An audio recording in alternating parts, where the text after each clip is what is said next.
Olá, sejam bem-vindos a mais um episódio do Vivências Cast. Eu sou a Aline Vieira. Eu sou Fabiana Alencar. E hoje teremos aqui conosco 2 médicos na área de ultrassonografia. Ultrassonografia geral e todas as fases da gestação.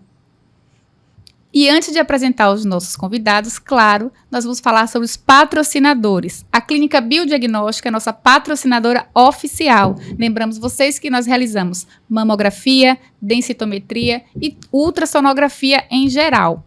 A Central de Agendamento de Consultas e Exames é a nossa outra patrocinadora. Nós temos mastologista, geriatria, nós temos neuropediatria, coloproctologia, clínico geral e outras especialidades. A Clínica Central de Agendamento é uma parceira da Clínica Bio e fica dentro do espaço da Clínica Biodiagnóstico aqui em Itabuna.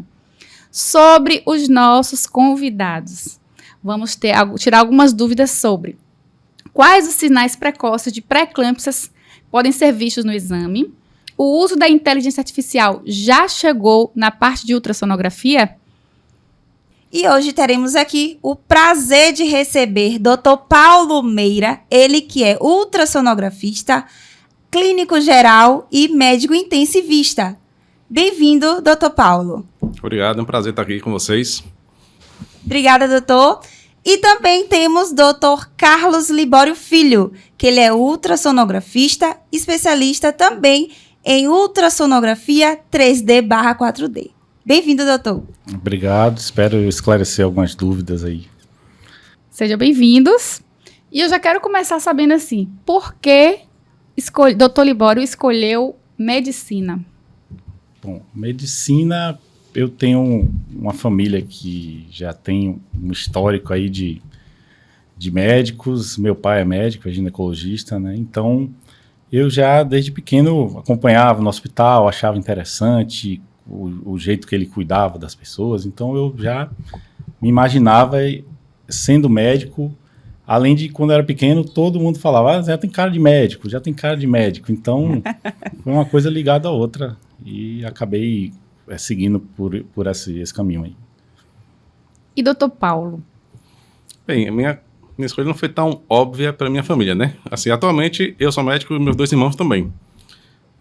Meus pais são bancários, nós somos de uma cidade bem pequena aqui, né, Floresta Azul, aqui do lado. E inicialmente já aquele sonho, né, de criança, né? O meu, particularmente, era ser piloto de Fórmula 1. Não consegui, mas aí eu falei, vamos ver outra coisa. Dentre as várias aulas, as várias áreas, eu me apaixonei pela biologia por conta de um professor ótimo, né? Dorival Filho, lá em Ilhéus, quando eu morava em Ilhéus. Aí eu decidi seguir pela área biológica, né? Aí eu fiz vestibular tanto para fono, para físio, para medicina, para engenharia genética. Aí eu tinha passado em engenharia genética na Unicamp, que faz biologia, depois engenharia genética, e passei em medicina, na Baiana e aqui na UESC. Aí eu acabei nessa decisão, decidi fazer na UESC e entrei, né? Entrei logo aos 18 anos. Me formei aos 23. E depois e como a medicina é uma carreira, tem muitas áreas, né? Especialidade, demorei um pouquinho para me encontrar em qual área eu iria me dedicar, né? Mas acabei me dedicando à medicina intensiva e a ultrassonografia. Legal, mas o sonho de ser piloto de Fórmula 1 ainda tá aí, né? Guardado? Dá tempo ainda, né? Infelizmente, esse aí só pra vida agora. Só nasci de novo. Pronto. Eu quero saber um pouquinho de Dr. Libório sobre ultrassonografia obstétrica. Vamos falar um pouco sobre as 4 fases da gestação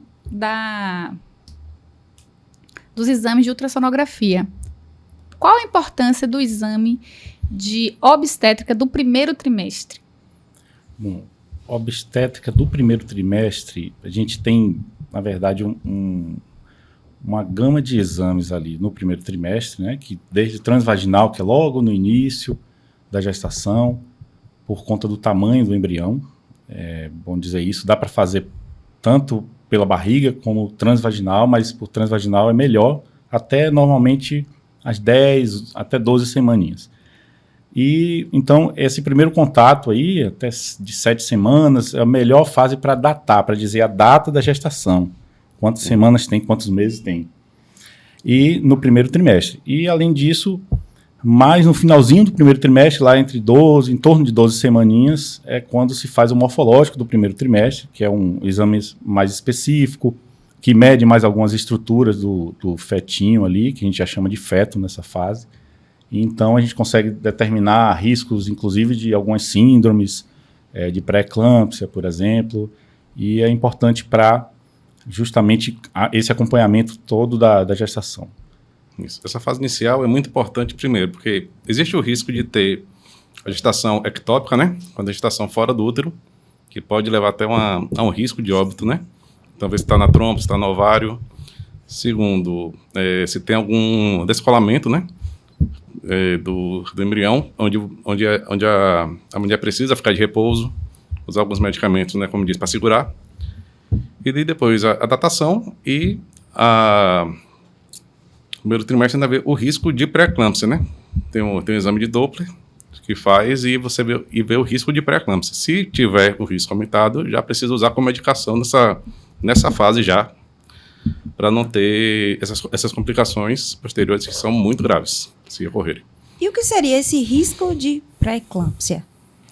Bom, o risco da pré-eclâmpsia, a gente consegue determinar ele. Toda paciente vai ter um risco já na natureza dela, pela idade dela, digamos, pelo histórico ali de hábitos de vida também, se fuma, se não fuma, se bebe ou não, se tem pressão alta, se tem diabetes, tudo isso vai interferir nesse risco. Então, o risco, a gente consegue refinar ele para deixar ele o mais próximo da realidade mesmo, de dizer, aquele risco é de, vamos supor, 1 para 1000, então é bem pequeno, ou então 1 para 10, então já tem um risco bem grande ali de ter a pré-eclâmpsia. E isso a gente consegue determinar no primeiro trimestre, como o Paulo falou, justamente porque tem um tempo de começar medicações para que aquilo não se desenvolva, a pré-eclâmpsia, ou caso vá se desenvolver, porque é um risco, né? Aquele risco, se for aumentado, não quer dizer que a pessoa vai ter a pré-eclâmpsia, mas vai ter um aumento do risco. Então, caso desenvolva, tenha uma forma mais branda, né? Porque existe a pré-eclâmpsia e existe a eclâmpsia também, que já é a forma mais grave ali da pré-eclâmpsia.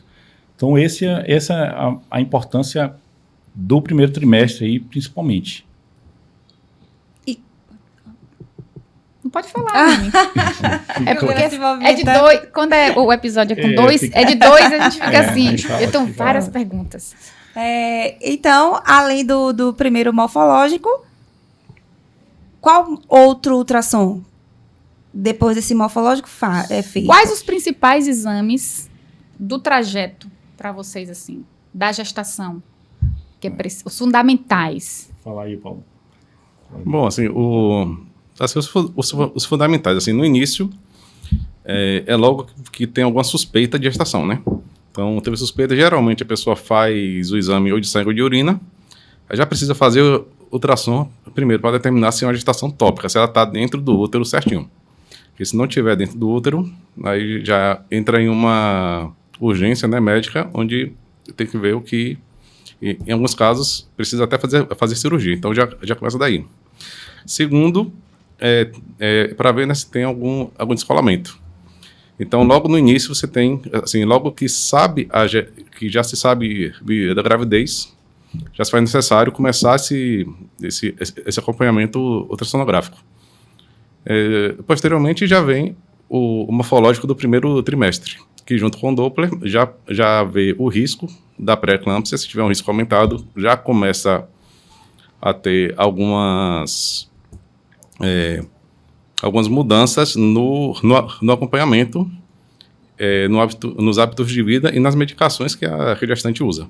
Isso é muito importante porque se nessa fase, tanto começar a medicação, porque você evita ou diminui 2 problemas, né? Primeiro, o crescimento intrauterino restrito, né, do bebê, e segundo, que a paciente desenvolva a eclâmpsia mesmo, né, que é durante que é próximo ao período de parto, onde leva até a um risco elevado de óbito. Ou seja, tem gente que pode ficar com sequelas renais, sequelas neurológicas ou até a óbito. Por isso que e a gente consegue evitar tudo isso fazendo o exame logo no início, né? Logo o morfológico do primeiro trimestre com Doppler, você já consegue evitar todas essas complicações que você só vai ver clinicamente lá no final da gestação. Ou seja, tem que fazer o do começo para fazer toda a avaliação, que lá no final vocês vão ter fechando um diagnóstico, né, do acompanhamento. Isso, você já diagnostica o risco aumentado e você, se tiver, já começa dali a ter um acompanhamento diferenciado da gestação. Mas afinal, doutor Paulo, o que é eclâmpsia e pré-eclâmpsia? Qual a diferença?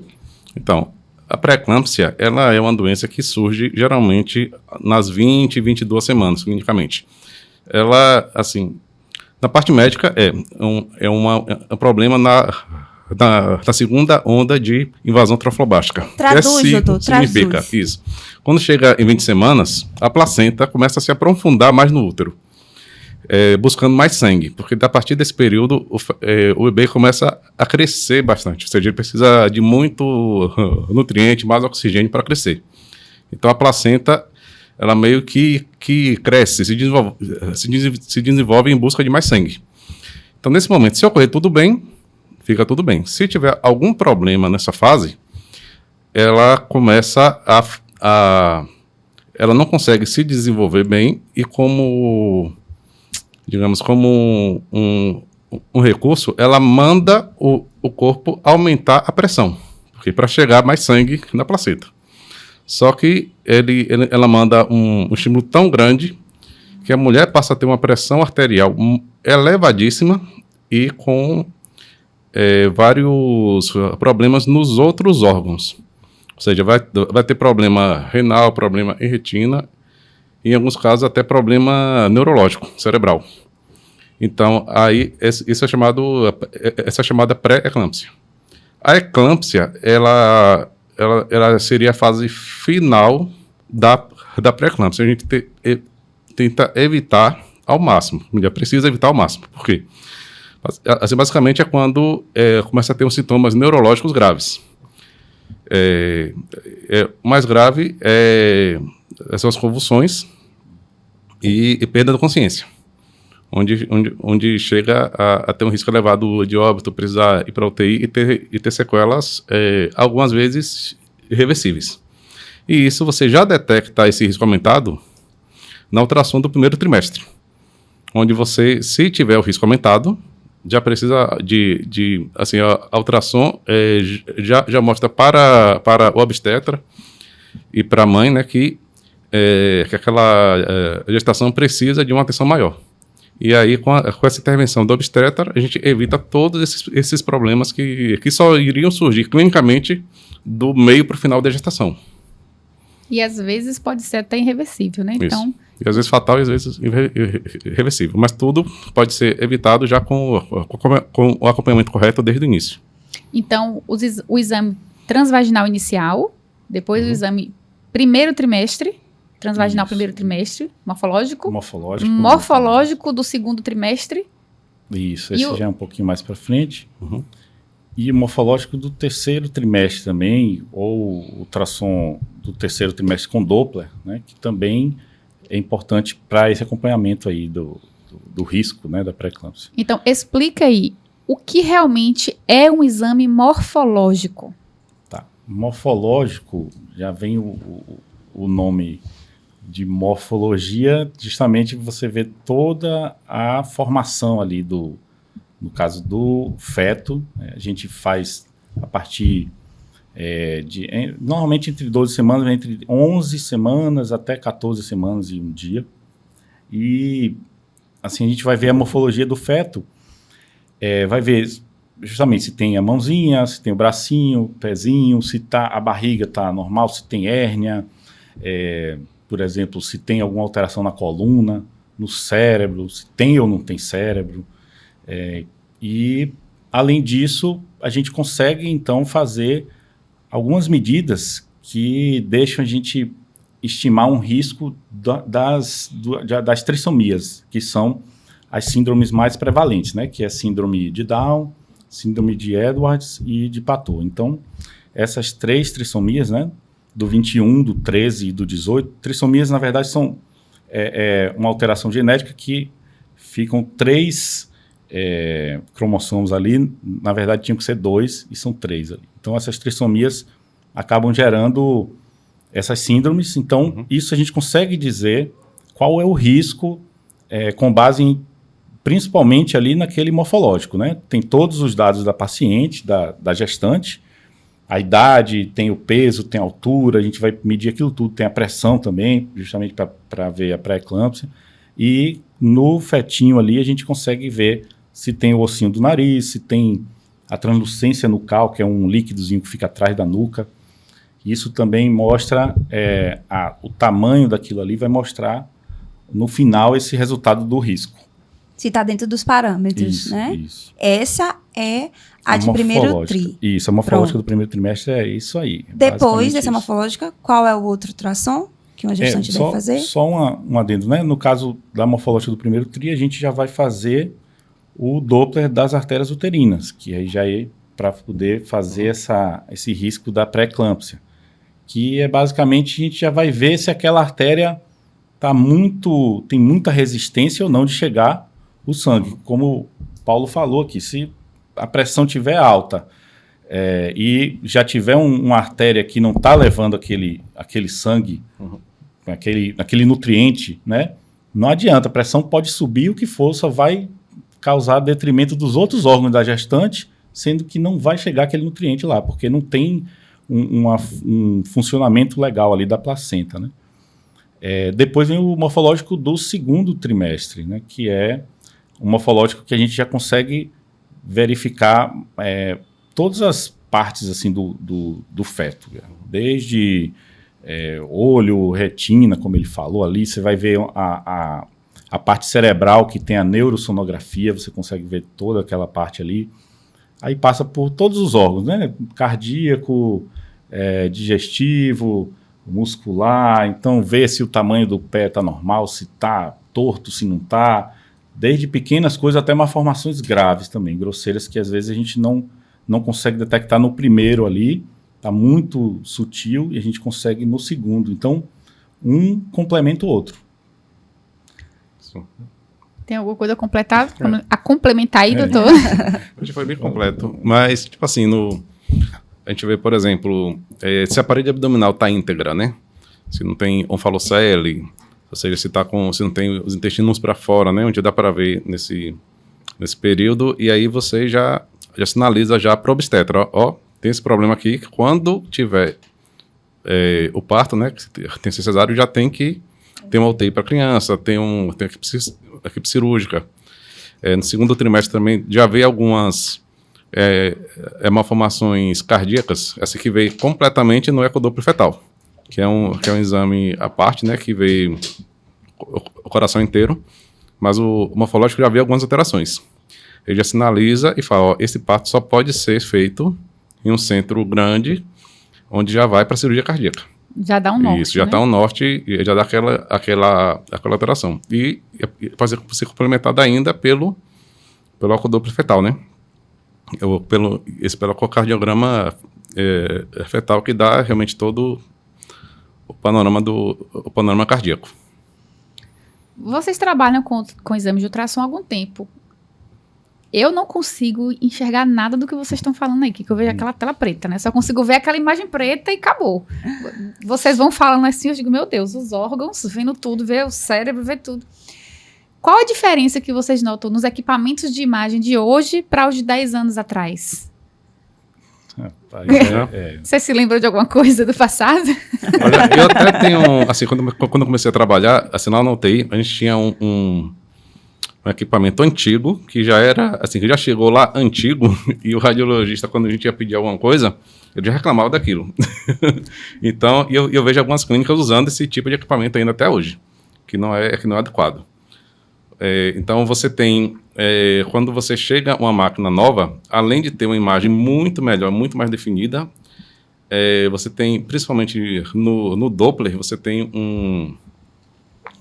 uma acurácia, né, muito maior. Então, por exemplo, você vê se o bebê vai ter lábio leporino ou não. Se você é numa máquina antiga, é muito difícil de ver. Explica aí o que é Lábio leporino é quando é uma malformação, né? Que você fica com o lábio e o palato, né? Que é o céu da boca, partido, Sim. com a fenda grande. E dá para ver no morfológico. E nas máquinas antigas não consegue ver. Se você for tentar, por exemplo, fazer o Doppler, assim, no segundo trimestre, a gente faz o Doppler, vai ver ducto venoso, por exemplo. Tem umas máquinas que não conseguem nem ter a sensibilidade de ver essa artéria, né, esse vaso que a gente precisa estudar, precisa ver e estudar ainda por cima. Então tem algumas máquinas que não conseguem fazer isso. E tem outras que, digamos, que não tem o que a gente chama de pós-processamento. Então, você não consegue, você pausa aquela foto, né, você não consegue mais alterar nada. Nessas novas a gente consegue até colocar efeitos em cima, tirar efeitos, por exemplo, você vê só o vaso, colocar zoom, aumentar ganho, diminuir ganho, coisas que máquinas que eu vejo usando até hoje nem sonho em fazer. Eu não vou poder deixar de comentar que na clínica Biodiagnósticos os equipamentos são novos, né? Então lá o Doppler, a assertividade nos exames, tudo ok, não é isso? Muito e fugindo até um pouquinho dessa parte obstétrica, exames, tem alguns exames de ultrassom que a ultrassonografia vê melhor que a ressonância. No caso, por exemplo... Aí já é polêmico. Polêmico Não é nem polêmica aqui. isso aí já é... Tipo, lá na ressonância, você não consegue ver a média intimal, por exemplo. Você não consegue ver a velocidade, né, das carótidas. Sim. Tal. Então, tem coisa que só a ultrassom vê e tem coisa que a ressonância Sim. Só essa vai ver. também, né? Mas tem alguns exames que ultrassom é mais indicado que a ressonância. E quando você tem uma máquina melhor, mais nova, aí você tá voando. Só puxando esse gancho aí que Paulo falou, né? Na verdade, o que acontece?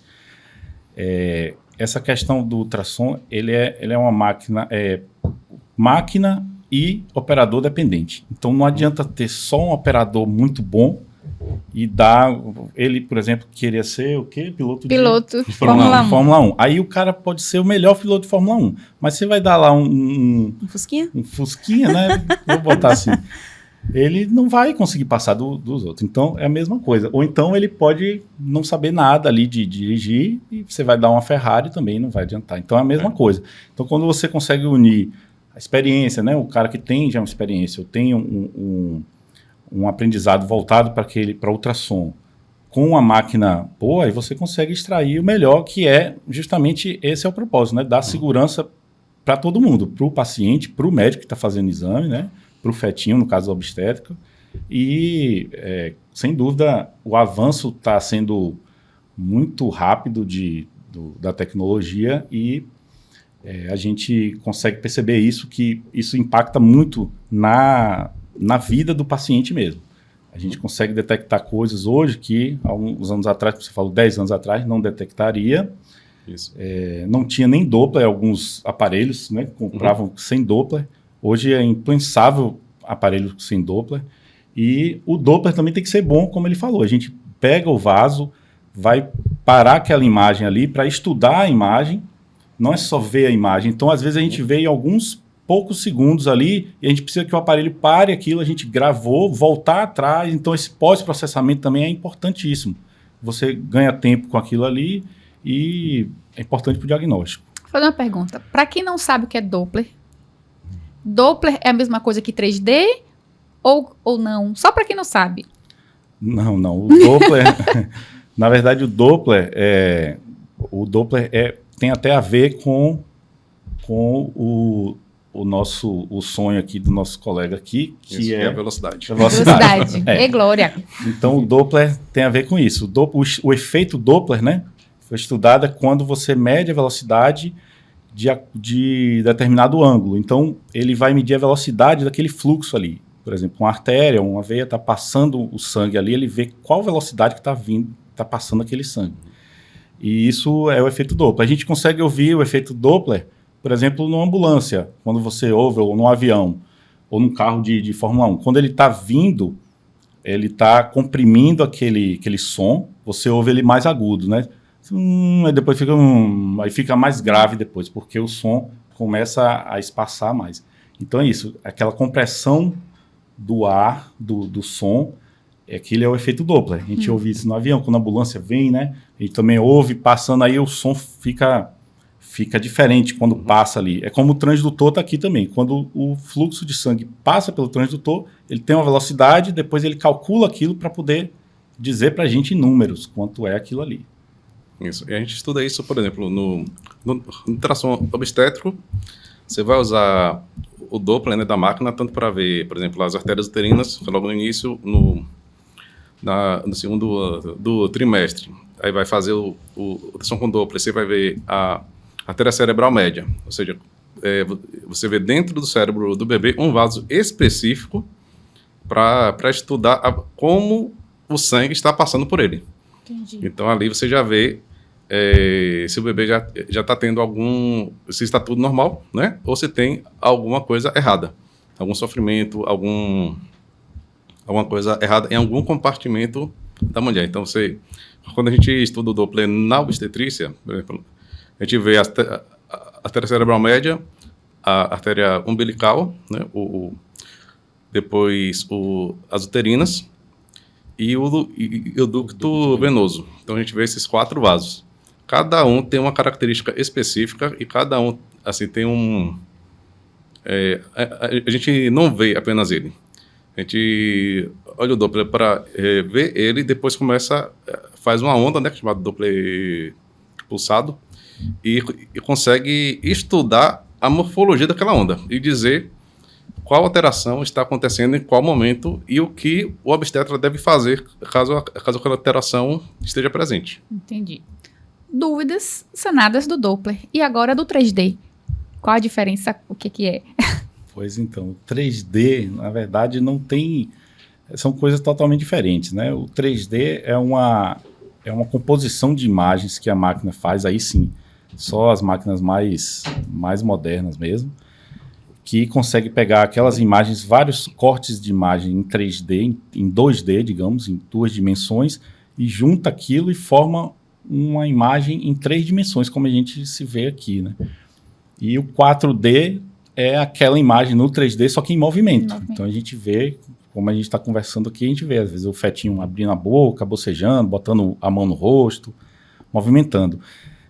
Esse é o 3D, né? 3D, 4D. Aí tem outras nomenclaturas, né? Que às vezes, dependendo da marca do aparelho, 5D, 6D, 7D, ultrassom 8D, Já então tem assim, 8D, tá glória. cada coisa assim, mas na verdade o que existe é o 3D. O restante são coisas que vão acoplando ali com inteligência artificial e tal, mas então o 3D é isso, é para dar aquela visão de realidade, né, para o feto, para o bebê, né, normalmente para o feto, né, pode ser feito em outros exames também, contagem de folículo de um ovário, por exemplo, no ultrassom transvaginal também, para a gente ver algum pólipo ou mioma, enfim, podem ter outras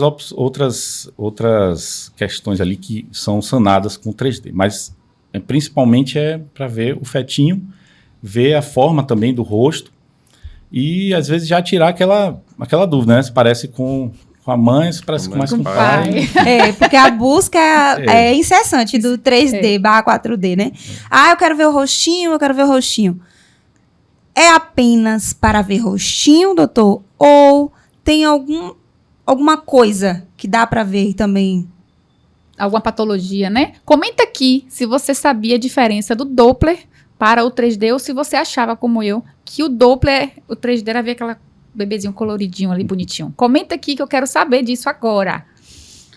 Então, não, o 3D ele consegue deixar a gente fazer um estudo da imagem muito mais aprimorado, né? Como o Paulo já falou, a gente vai estudar a imagem, a gente estuda a onda que tem no Doppler, a gente parou ali, a gente vai ver a morfologia, como é que aquela onda está se comportando, e a mesma coisa na imagem. Quando a gente tem uma imagem em 3D, a gente consegue ter um estudo também melhor. A gente consegue virar a imagem para um lado, para o outro, ver se tem, por exemplo, uma fenda, a gente consegue ver melhor no 3D, e até ver talvez qual a profundidade dela, coisa que no 2D a gente não ia conseguir. Algumas questões ali também relacionadas à coluna. Mas, assim, um 2D bem feito, a gente consegue sanar isso tudo. O 3D vem para agregar com esse diagnóstico mais preciso ali. O 3D é como se fosse o Ayrton Senna pilotando Isso o aí. carro. Porque agora tudo é carolzão do piloto. Pois é. Então, além de recordação, a gente consegue ver um diagnóstico mais preciso, né? Sim, sim. Agora, a gente está falando muito de bebê, de gestação. Da mamãe como um todo, quais outros exames, além dos obstétricos, são importantes para uma gestação segura? Venoso, arterial, são exames importantes que devem ser avaliados durante a gestação?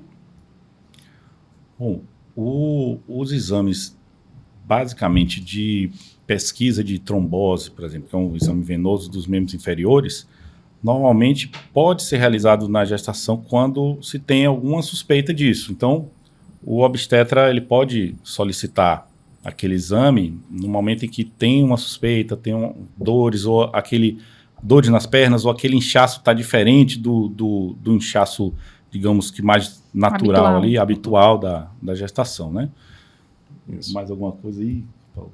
Bom, então, a gente faz de rotina, assim, é isso, né? O de pesquisa de trombose venosa faz bastante. Às vezes também tem alterações na mama, né? Então a mulher às vezes tem uma dúvida, sente às vezes digamos um caroço. Tá com uma dor. Então vamos ver se aquilo é normal, só do crescimento da mama, né, durante a gestação, ou se surgiu alguma coisa nova que a gente precisa ver, seja um nódulo, seja um cisto, e já consegue fazer o diagnóstico correto e já começar a tanto tirar alguma dúvida, quanto se tiver algum diagnóstico, alguma coisa, já começar o tratamento adequado e o quanto antes. E também, agora eu lembrei aqui também, por exemplo, cálculo renal, né, que é uma coisa que assombra todo mundo, que quem entende sabe que dói bastante. Na gestação tem uma certa predisposição ali a cálculos também. Então, a gente também consegue ver isso, né? Caso tenha uma suspeita, pode-se fazer ultrassom das vias urinárias, do aparelho urinário, dos rins, né? Para poder verificar isso. Então, eu gostei disso. A gestante, então, ela não fica limitada a fazer o exame só obstétrico. Se preciso fosse de algum desconforto, pode fazer um exame abdômen total, parede abdominal, algum outro exame de imagem da parte de ultrassom, também na parte de gestacional? Sim, sim, com certeza. Até porque o ultrassom, né, como o som, ele não vai ter problema nenhum para a gestante, para o bebê. Então, pode fazer qualquer tipo de exame de ultrassom que não tem problema. Existe algum limite de ultrassom que a mulher pode fazer? Não, limite, não. Ela pode até, se ela tiver como comprar um aparelho e ficar fazendo em casa todo dia. Ivete Sangalo comprou. Já vi até propaganda disso. Eu tenho um relato mais próximo aqui. Não que eu Uma tenha. amiga dela uma contou. amiga minha me contou Sim. que ela trabalhava na biodiagnóstico quando ela estava grávida. E aí ela me contou que fazia ultrassom todo dia. De manhã ela fazia, de tarde ela fazia. Não que eu saiba disso, eu não vi. Não era do seu tempo, né? Não era do seu tempo, não. Não. Entendi. Mas assim, essa minha amiga fazia exame de manhã, ela não podia ver um médico passar pela porta. Doutor, quer ver aqui como é que tá o Lucas? Lucas, um beijo, meu filho. Fiz seu filho? Me entreguei. Eu fazia exame todo dia. Fazia aqui. E ele odeia foto hoje. Será que é por isso? Ele hoje só tira foto assim e quando tira. Será que é isso? Isso é pré-adolescência. Ou adolescência já. E quantos anos? 13. 13 anos, adolescente já. Então, 13 anos. Mas eu fazia ultrassom, doutor quando chegar Libório. a namoradinha, já vai querer tirar foto toda hora. É glória, Jesus, é glória, Senhor. Não, mas assim, é totalmente seguro, né? O método de ultrassom pode fazer tranquilamente e, inclusive, é uma coisa que deixa até a paciente mais tranquila mesmo, quando faz o exame, vê que está tudo bem, né? Tem alguns aparelhinhos que ouve o coraçãozinho, que a gente chama de sonar, que usa até o efeito Doppler também, né? Sim. Para ouvir ali, mas é diferente, né? Você tá ali, aquela experiência de você ver o neném, né? Digamos assim. Então, pode fazer tranquilo. Né? Tranquilo. Até do mesmo jeito que você, não sei se foi você, né? Ou foi alguém Não, fui eu, já falei, já me entreguei, fui eu. Pode Eu fazia fazer, ultrassom de tranquilo. manhã, de tarde, e aí era um tal de só... No final, eu mesmo já fazia meu ultrassom, não via nada. Eu não conseguia identificar nada, mas eu ia lá e botava assim o transdutor, a máquina estava ligada, eu ia desligar e eu olhava assim... Ah, eu gostava tanto. Enfim. Mas Bonitinho. é Você vê a mão, vai dando legal, colocando a mão. Não, eu peguei ele fazendo xixi. Foi? Tava fazendo xixi. E aí o pintinho lá, eu ficava assim, emocionada, né? Fico até hoje, mas não vejo mais ele. Assim. Uma coisa interessante aqui que eu lembrei agora, né? Eu tenho 15 anos de formado, né? Eu tenho um tempinho. Eu lembrei que quando eu estava na faculdade, tinha um professor que ele... Assim, tem algumas questões que são muito complicadas, né, na obstetrícia. Então, na prova, o professor chegava e colocava alguns assuntos, né? Ah, se fosse Xuxa, faria o quê? Se fosse sua irmã, faria o quê? Então, tem alguns casos que eu lembro por cima que alguns problemas durante a gestação que para você identificar, tinha que fazer um exame de gasometria usando o sangue do cordão umbilical. Ou seja, precisava colocar uma agulha dentro da barriga da mãe, chegar lá no cordão umbilical, puxar o sangue, colocar na máquina e conseguir ver. Hoje, o Doppler a gente já consegue ver isso. Coisa que antigamente, 15 anos atrás, Sim. era ficção científica. Nossa. E também Paulo falou sobre algumas malformações, alterações cardíacas que precisa ser falado para o obstetra ali, que a gente consegue ver no morfológico. E tem algumas alterações que, inclusive, a gente consegue detectar e tratar dentro do útero, se for feito um exame no tempo hábil, né? Como o morfológico do primeiro, o morfológico do segundo. Por exemplo, algumas alterações de coluna mesmo, né? Tem alguns saquinhos que a coluna fica herniada ali, ou seja, forma uma bolinha ali, e a gente consegue detectar isso bem, e isso pode ser feito uma correção dentro do útero. Tem centros em São Paulo que a gente consegue encaminhar a paciente, e ela faz. Então, isso minimiza aquele problema, aquelas sequelas do neném quando nascer, né? Normalmente pode ficar alguma sequela, mas se for uma coisa muito leve, às vezes até não fica com sequela. Então, coisa que pode mudar a vida, né? Porque uma criança que provavelmente iria ali ficar limitada o movimento da perna, ou até ficar ali na cadeira de roda, e isso pode ser evitado ou minimizado bastante só com esse tipo de cirurgia. Além de cirurgias cardíacas também se faz, de válvula, quer dizer, dentro da barriga, dentro da barriga da mãe. Tem outros tipos de cirurgia também que consegue fazer essa correção. Você já pegou algum caso, assim, difícil? Já identificou algum caso difícil no ultrassom? Rapaz, já alguns, né? Já alguns são muito raros, né? Então, eu só vi, por exemplo, uma vez. Mas, por exemplo, um caso até recente foi justamente esse de uma paciente em que o bebezinho tinha um problema na coluna ali. Então, tinha esse formato, essa hérniazinha na coluna, e ela foi encaminhada, né? A gente conseguiu ver a tempo. Ela então estava naquele tempo que ela conseguiria ir até, se eu não me engano, 22 semanas, 24 semanas, que era quando ela precisava fazer. Ela foi para São Paulo, tem até um colega da gente, que foi meu professor também, que faz esse tipo de cirurgia lá, fez a cirurgia. Hoje o neném até nasceu, se eu não me engano, tem mais ou menos um mês aí, nasceu bem e tal, e tá fazendo a fisioterapia, obviamente, né, mas mudou provavelmente a história de vida ali. De vida. Esse, não sei se você sabe dizer, mas essa cirurgia não deve ser barata.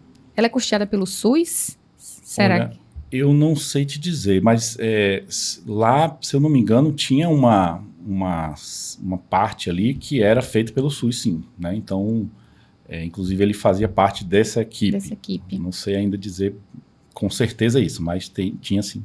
Eu lembrei um caso agora. Eu sou da Biodiagnóstica, trabalho na Bio, e acompanhando o exame com o doutor, a gente teve uma imagem da massa cefálica. Sim. Lembra? Sim. A gente teve o bebezinho, assim, a gente via a imagem, a massa cefálica bem soltinha, bem fora do crânio. Nesse caso, aí é um caso de uma formação bem grave, né? Que não forma aquele ossinho da cabeça. Sim. Então, a gente chama de acrania, ou seja, não tem o crânio ali, e depois, com o tempo, aquilo vai se desenrolando e a massa cefálica vai também se perdendo ali, então fica sem o cérebro, então é anencefalia por conta disso também, né? Anencefalia crânea. E é uma das poucas situações em que diagnosticada a tempo, caso a mãe, né, queira interromper, porque é permitido por lei, uma das poucas que é permitido por lei, a interrupção, porque na verdade não é compatível com a vida. Então, obviamente que cada um tem suas crenças, né, e isso é respeitado, mas sabendo com antecedência, com segurança, né, tem muito mais chance de saber decidir o que vai fazer com aquilo, né, com aquela situação, digamos assim. É importante mesmo. Dr. Paulo teve algum caso, assim, difícil, né, de identificar, porque é difícil. Tem uns casos que a gente vê, por exemplo, de óbito, né, fetal, que a gente já chega com, tipo assim, a gente até pega, assim, casos tristes onde uma semana antes estava tudo bem, só que aí nesse meio período acontece de ter um nó de cordão, por exemplo, que dá para diagnosticar também, só que naquela ultrassom não tinha. Uma semana depois, infelizmente, ocorreu. E aí já viu, assim, já o bebê sem se mexer e tal. Tem alguns casos que pode acontecer, né? Que é a gravidez anembrionária. Ou seja, tem todos os sintomas, o exame de sangue dá positivo, e quando você faz a ultrassom, você tem apenas o saco gestacional, só que vazio. E aí chega, tipo assim, os pais, né, chegam realmente chorando. Tem algumas mulheres que se culpam, e é bom lembrar, né? Tipo assim, quando você tem uma gravidez anembrionária, não foi culpa da mulher, assim, ela precisou fazer alguma coisa e não fez. Ou fez alguma coisa que não deveria fazer. É uma gravidez que, desde o início, não tinha um embrião ali dentro. E aí você dá o diagnóstico, alguns aceitam bem, outros aceitam muito mal, e você precisa também acolher, né? Saber acolher tanto a mãe quanto o pai, quanto o familiar que tiver, né? Mas existe alguma causa para ter a gravidez anembrionária? Ou... Assim, na verdade, são várias causas, mas a gente não procura, assim, ter um culpado, né? Quando você diagnostica, você já não tem mais o que fazer. Sim. Aí é só interrupção da gravidez que não existe, digamos assim. Não tem feto ali e não vai surgir. Então, você tem alguns protocolos, né, que você segue. Por exemplo, a grande maioria das vezes você vai repetir em 1 ou 2 semanas. Onde para você ter certeza. Outros, você vê o saco gestacional, vê o embrião, mede, diz, tem tantas semanas, só que não tem batimento cardíaco. Entendi. Então, tem alguns casos que você precisa aguardar mais 1 semana, que você precisa ver, assim, obrigatoriamente, por exemplo, com 7 semanas de gestação. Mas para você ter certeza que tem 7 semanas, você precisa fazer 2 ultrassons. Ou seja, você pegou uma, bateu lá 6 semanas e meia. Só que e não viu o batimento cardíaco. Você precisa esperar mais 1 semana, porque você pega aquela medida, ele precisa crescer mais ou menos 1 milímetro por dia, ou seja, 7 dias depois tem que estar com 7 milímetros a mais. Se não tiver, você já tem um registro anterior de que ele não cresceu, e naquele momento ali, naquela segunda ultrassom, você determina, infelizmente é um embrião morto. E aí já precisa passar para o obstetra, né? Esse caso, já com a certeza. Falar, é uma gestação inviável. Entendi. Saindo do mundo da gestação, vocês não fazem só obstétricos, como já disse, já fazem venoso, abdômen total, tireoide. Aí eu tenho 2 perguntas. Qual a importância do exame de tireoide para gestante? No caso, para a mulher, porque eu falei saindo da gestante, né? E a outra pergunta, pode cada um responder. Aproveitando que estamos no mês de Novembro Azul, mês de consciência, né? De conscientização da prevenção do câncer de próstata. Então, qual a importância do exame na saúde masculina? Primeiro, as mulheres puxar o marido. Lá na Bio, por exemplo, é muito comum você pegar uma agenda só mulher. Por exemplo, eu faço pouquíssimo obstétrico, ele faz bastante, eu faço pouquíssimo, mesmo assim tem dia que é 100% mulher. Você não tem um homem lá para fazer exame. Então mostra que os homens são muito mais relapsos nisso. As mulheres, felizmente, têm uma atenção, né, têm um autocuidado muito maior que os homens. Então, primeiro, em novembro, já que o homem Às vezes ele não vai mudar a cabeça por ele mesmo, a mulher dele, a esposa, a filha, tem que mudar a cabeça. Falar, ó pai, você já chegou aos 40, vamos fazer o exame de próstata da ultrassom. Ou seja, é um exame que não é invasivo, é feito pela barriga, só precisa estar com a bexiga cheia, só. E a gente vê tudo que deveria ver e já passa para ele para o urologista. Então tem gente que chega com medo, tipo assim, o exame do toque? Não, ele não é invasivo como o do toque. Então você pode fazer e já levar o resultado pro urologista, né? E tomar, tipo assim, digamos, entre aspas, retardar o toque lá para 50 anos. Mas a partir dos 40 você já consegue fazer isso aí sem nenhum, assim, você não precisa ter nenhum preconceito. E mesmo se tiver, ele não vai ter. Se você pelo menos vai ter alguma informação da sua próstata. Quando fala assim, o ultrassom da próstata é a próstata via abdominal. Isso. Geralmente, pode ser que os homens estejam imaginando que é sem roupa e é na parte da barriga. Isso, na parte da barriga. É importante lembrar também que assim, ele pode ser feito, né, assim, de qualquer idade, mas ideal, assim, você chegou aos 40, nunca fez, tem que fazer. E não é invasivo, não é por via abdominal e já te dá alguma informação. Mesmo se você tiver aquele parente, aquele pai, aquele avô que tem preconceito, você não conseguiu quebrar o preconceito, leve para fazer ultrassom abdominal, que pelo menos alguma informação vai ter. E o PSA não substitui. Ele complementa. Complementa, são exames complementares. Isso. Porque pode ser que alguns. Fiz o exame de PSA, deu normal.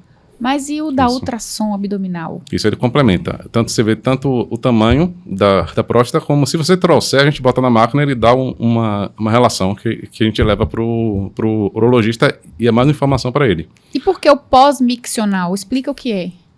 Isso aí, no caso, a pessoa chega com a bexiga cheia. A gente, assim, o ideal é você só tendo vontade de fazer xixi já é o suficiente. Isso aí vai dar em torno de uns 200 ml.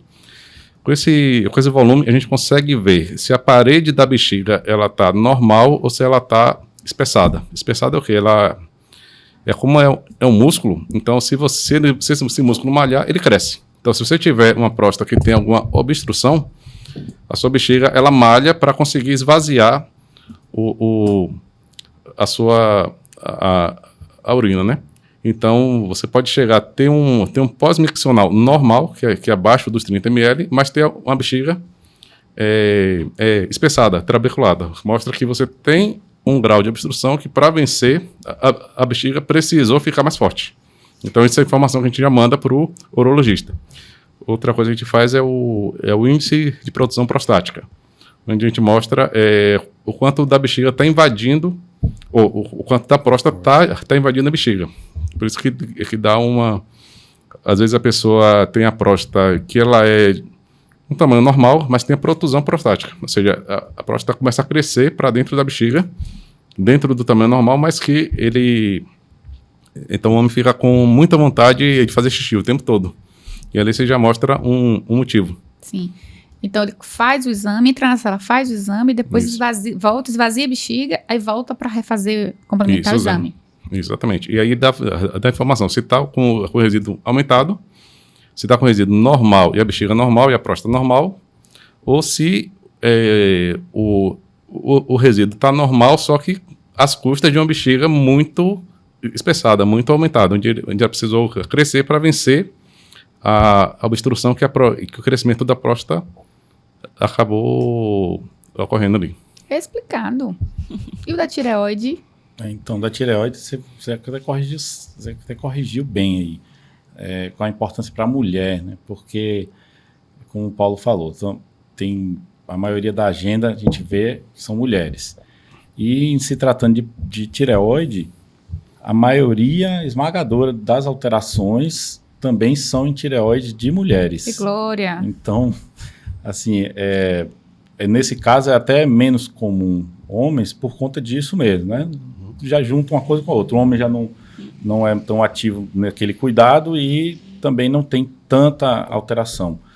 Então, é muito importante já por conta disso, já esse primeiro fator aí de ter muito mais alterações. Alterações, como eu falo, são nódulos, cistos, né? Alteração da função da tireoide, que a gente consegue também determinar isso no ultrassom, então muito maior nas mulheres. Então é um exame que, no meu ponto de vista, deveria ser também um exame rotineiro aí da mulher, para poder tá acompanhando aquilo ali e diagnosticando precocemente alguma alteração, tanto na função, que aí vai tomar algum remédio, ou na estrutura da tireoide, quando é nódulo, para poder se retirar, ou se fazer biópsia, fazer o que tiver que ser feito ali. Desde de criança tinha nódulos na tireoide, nódulos, e eu repeti nódulos e nódulos. Tudo bem, é isso mesmo. Na minha gestação, os nódulos aumentaram. Aí passava, no Doppler, foi identificado fluxo vascular nesses nódulos, então precisei fazer a cirurgia e aí eu tirei todos os nódulos nome difícil. Tireoidectomia. Total, Tireoidectomia. isso, tirei tudo aqui, não tem. Mas foi identificado, eu acompanhava, fazia a punção, era chatinho, mas tinha que fazer. E aí, com a gravidez, os hormônios, né, ficam... Aí evoluiu, então é importante fazer esse... São exames obrigatórios. Aliás, exames de imagem de ultrassom é anual. Porque hoje está normal, mas amanhã pode não estar, não é isso? Como Isso é o bom que pega muito no início, né? Então, a tireoide, por exemplo, numa das aulas que eu tomei, o professor falou, apenas cerca de 20% só dos exames de tireoide que você vai fazer vai dar 100% normal. Algumas vai ter ou um cisto ou algum nódulo que, quando aparece o nódulo, a gente faz o estudo do nódulo. Então, tem as características morfológicas que a gente vê e dá um número, né, que é classificado pelo T-RADS. A gente mostra essa informação para o médico, né, ele vai saber, vai T-RADS 1 até o 5. T-RADS 1, ele é um nódulo inofensivo, provavelmente tem uma grande chance de virar apenas um cisto à frente, né, e o cisto é só líquido. E vai graduando mais, né, T-RADS 2, 3, 4, 5. E pelo tamanho dele, ou pela mudança que deu de um ano para o outro, né, faz necessário fazer a punção ou não. E todas essas informações você faz nos exames anuais, porque muitas vezes, a maioria das vezes, é assintomático. Então, fazendo os exames por precaução, ou seja, aquele exame de rotina, você já detecta e já manda as informações, né? Para o seu médico, para o seu endócrino, e ele toma a conduta correta. Se é só acompanhar, ou se precisa fazer alguma pesquisa maior, né, com a punção. Hashimoto, o que é Hashimoto? Me conta aí. Então, a tireoidite é uma doença autoimune. Sim. Ou seja, o seu corpo fabrica anticorpos contra a sua tireoide. É chamada tireoidite autoimune de Hashimoto. Ela basicamente tem duas fases, né? Uma fase mais aguda, onde sua tireoide, por começar a ser destruída, ela apresenta inflamação e o aumento do tamanho devido à inflamação. Mas se não for tratada corretamente, rapidamente ela fica fibrótica, né? Ou seja, ela vira só uma cicatriz do que era a tireoide. Todo o tecido que fazia hormônio para de funcionar e fica só aquela cicatriz. E você passa a ter, ou seja, tem uma fase do hipertireoidismo que vai depois para o hipotireoidismo, porque a tireoide basicamente deixa de existir. E aí você, diagnosticando cedo, consegue fazer o tratamento que vai retardar muito os efeitos. Às vezes a pessoa pensa que está cansada, está com preguiça, e um diagnóstico correto da tireoide vai ter a medicação, o endócrino vai fazer a avaliação, né? E dar uma vida melhor, né? Porque realmente tá lá, Aline. Ultimamente tem chegado muito na biodiagnóstica alguns casos de trombose nas pernas e tal. Qual é a diferença do Doppler venoso para o Doppler arterial? Bom, o Doppler venoso é o estudo do sangue que está voltando, digamos assim, da perna para o coração, né? São as veias que trazem o sangue. Então, que normalmente é o que tem, digamos assim, quando a gente ouve falar em trombose, normalmente é a trombose venosa profunda, que são aquelas veias mais profundas, das veias da coxa, da femoral, da poplítea, que é a veia ali atrás do joelho, e das gastrocnêmicas, que são aquelas veias ali da panturrilha, né? Que são as mais comuns, solear, isso. gastroclínica medial, lateral, solear. É trabalhoso esse exame. É um exame que, enfim, mas é um exame que a gente consegue ter uma assertividade ali muito grande, porque você, além de ver o trombo, você consegue dizer quanto que tem de extensão aquele trombo, se tem alguns centímetros ou poucos, quais as veias que estão acometidas, isso tudo vai ser importante para depois no acompanhamento, né, da paciente. Já o exame arterial, ele é feito do sangue que está indo para irrigar ali a perna, para poder fazer a oxigenação ali dos tecidos, dos músculos, né? Então, é o sangue que está indo do coração para baixo, para os pés. E, então, esse também pode ter uma trombose, que a gente normalmente a gente vê como uma oclusão ali, uma obstrução arterial, e que normalmente pode ser mais, digamos assim, mais insidioso, ou seja, mais lento para começar aquilo ali. E tem alguns fatores que também interferem nisso, né? A diabetes, pressão alta, então tabagismo, né? O paciente fumante, então isso tudo pode acontecer. E pode acontecer as duas coisas, né? Pode ter uma alteração nas artérias, está tudo entupido ali, e tudo entupido na veia também. E aí mas são dois sistemas diferentes. Então são dois exames que são importantes também para a gente diagnosticar isso. No mundo da ultrassonografia, por exemplo, um equipamento de ultrassom, ele tem vários transdutores. Tem o transdutor de transvaginal, o transdutor que faz a ultrassom de mama e tireoide, o transdutor que faz o ecocardiograma, tem o transdutor... Qual é o outro transdutor? É o linear, o convexo, o linear, convexo, endocavitário, setorial, que é o de ecocardiograma. Claro. E tem os subtipos, tipo o microconvexo. Sim. Esse usa para fazer o transfontanela, por exemplo, principalmente, que é no recém-nascido, né? Tem um buraquinho na cabeça, né? Que é uma separação entre os ossos, que é a fontanela, que a gente faz o exame transfontanela para ver se tem todas as estruturas ali do cérebro corretamente. Ou se teve algum sangramento, tipo intraparto, se teve algum sangramento nele, ou se nasceu com todas as estruturas que não deu para ver no morfológico. Também tem a segunda novidade que vai crescer muito ainda, que é o ultrassom dermatológico. Que ele é um transdutor específico, onde você vê só a parte da pele mesmo. Tipo assim, que basicamente quando a gente faz a ultrassom, né, pegando aqui um monitor, a pele a gente vê isso aqui. O restante é músculo, gordura subcutânea, músculo, osso, o que for. O ultrassom dermatológico, isso aqui transforma isso aqui tudo.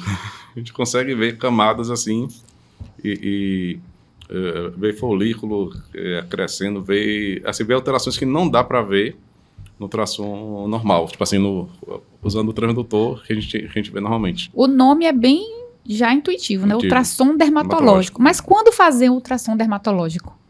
Ele é um mundo à parte, basicamente, a gente fala. Assim, a gente costuma falar, assim, ultrassom modo B é aquele que a gente vê as imagens, né? O Doppler é o que vê o fluxo sanguíneo.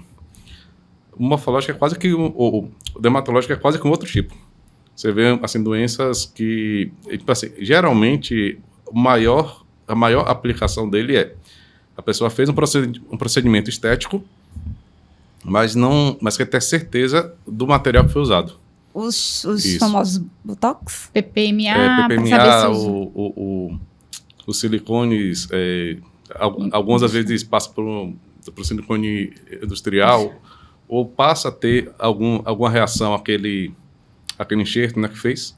Então, o ultrassom dermatológico, ele consegue detectar com segurança qual material foi usado, por exemplo. Entendi. Então, assim, para a pessoa que foi no profissional e aplicou Botox, fez algum preenchimento, para ter certeza que o que ele pagou, o que ele fez, o que o profissional aplicou nele é o produto que foi escolhido, então existe o ultrassom dermatológico para isso. Uhum. Excelente. Que é uma das funções dele, dermatológico. Inclusive, além disso, às vezes o paciente vai fazer outro procedimento, né? E às vezes o profissional que vai fazer o procedimento precisa saber o que já tem ali. para poder não ter alguma reação diferente, saber se já foi feito alguma coisa. E tem alguns casos que também pode ser feito, por exemplo, um mapeamento ali, né, facial, digamos assim, com ultrassom dermatológico, né? Você faz ali antes do procedimento. Antes do procedimento.